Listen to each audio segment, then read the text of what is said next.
Seja bem-vindo para os nossos momentos eternos. Eu sou o pastor Pedro Ribeiro e nós vamos pensar nas coisas eternas. Hoje, dia 7 de fevereiro, a Fogueira das Vaidades.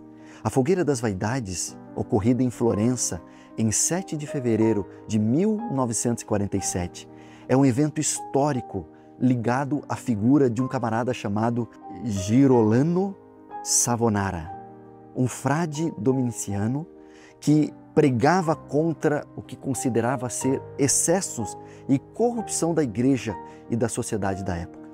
No final do século XV, Florença vivia um período de crescimento cultural, artístico e tensões religiosas e sociais.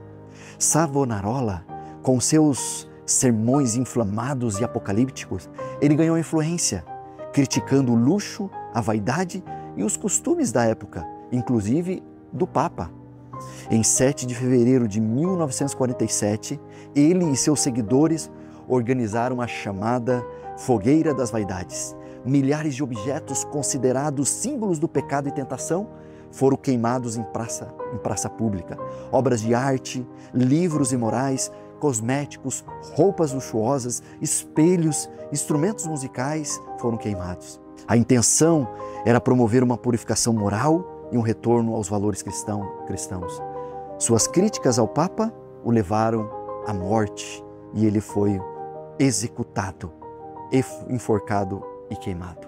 Em Hebreus capítulo 12, o verso 1 a 2 diz assim: portanto, também nós, visto que temos a rodear-nos tão grande nuvem de testemunhas, desembaraçando-nos de todo o peso e do pecado que tenazmente nos assedia, corramos com perseverança a carreira que nos está proposta, olhando firmemente para o autor e consumador da nossa fé, Jesus.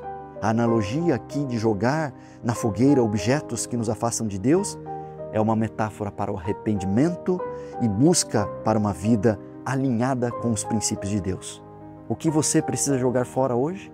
O que você precisa jogar na fogueira da vaidade hoje para seguir os princípios de Deus? Lembre-se, seja fiel a Deus, jogando aquilo que é desnecessário, que leva à vaidade. E lembre-se também, tudo aquilo que não é eterno é eternamente inútil.